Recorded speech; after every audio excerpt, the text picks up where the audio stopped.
વલસાડમાં નર્સિંગ કોલેજના વિદ્યાર્થીએ રૂમમાં ગળે ફાંસો ખાઈ જીવન ટૂંકાવ્યું। વલસાડમાં યુવાનોએ આત્મહત્યા કરવાના બનાવમાં ફરી વધારો થઈ રહ્યો છે।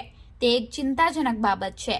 ત્યારે વલસાડમાં નર્સિંગ કોલેજના એક વિદ્યાર્થીએ કોઈક અગમ્ય કારણોસર પોતાના રૂમમાં ઇલેક્ટ્રિકના વાયરથી ગળે ફાંસો ખાઈ લેતા ભારે ચકચાર મચી જવા પામી છે।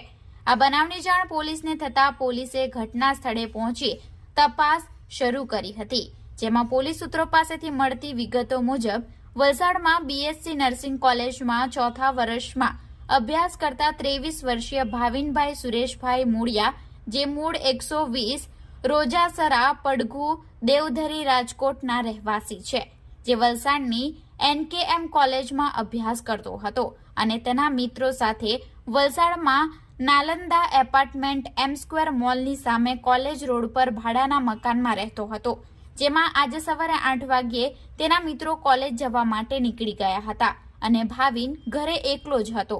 જે દરમિયાન તેના મિત્ર સાથે ફોન પર ભાવિન વાત કરતો હતો અને અચાનક ફોન કટ કરી મૂકતા તેની ફ્રેન્ડને કંઈક અજુગતું લાગતા ફરી ભાવિનના મોબાઈલ પર ફોન કર્યો હતો, પરંતુ ભાવિન ફોન નહીં ઉપાડતા તેની ફ્રેન્ડે તેના અન્ય મિત્રને ફોન કરી આ બાબતની જાણ કરી હતી અને તેના મિત્રો રૂમ પર આવીને તપાસ કરતા રૂમ અંદરથી બંધ હાલતમાં હતો।